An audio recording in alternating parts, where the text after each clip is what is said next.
Wendell Grissom murdered 23-year-old Amber Matthews while she was holding her friend's baby. That baby, her sister and mother, made it out alive. And now, 20 years later, they plan to watch their attacker take his last breath. I had gunpowder all embedded in me from that. This gun he could not have reloaded quickly. This gun he could. Drew Cupp fought for survival when Wendell Grissom, a stranger, invaded her home in 2005. He shot her at least 3 times. When he shot me for the last time with the .44 black powder, it blew me off of him. I was straddled on top of him on the couch, and I think that he thought that that was, the end.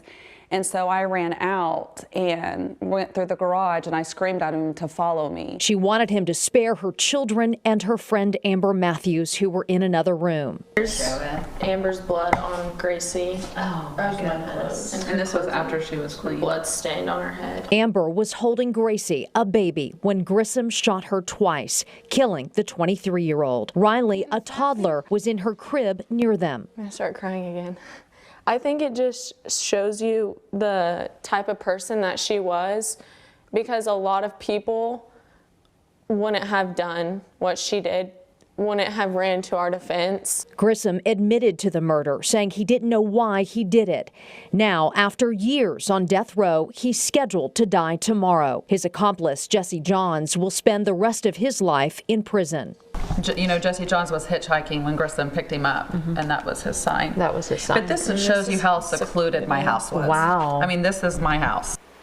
This is video of the house 20 years ago. I interviewed Drew not long after the attack. If you have a chance to talk to your accused attacker, what would you say to him right now? I just want him to know that he's a coward, and I'm okay with him choosing me because I won his battle, and he's not going to do this to anyone else. Drew says she tried to make contact with Grissom years ago, but he denied the request. Do you feel like a piece of you was taken away that day?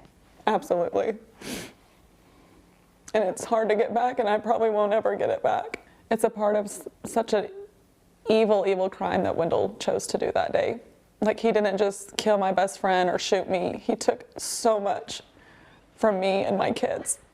So much. I'm 19 and I can't stay alone to this day. Like, it has definitely shaped us to just be scared. Drew and her daughters plan to watch Grissom take his last breath. That's our mom. Like, you did that to our mom.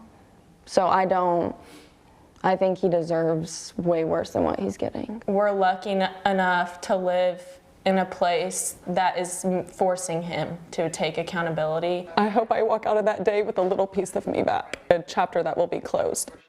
Drew's brush with death, her survival, her love story with her husband, all in this book, Beautifully Broken. She says she wrote it to help heal and help others who are beautifully broken too. Jessica Shambach, KOCO 5 News.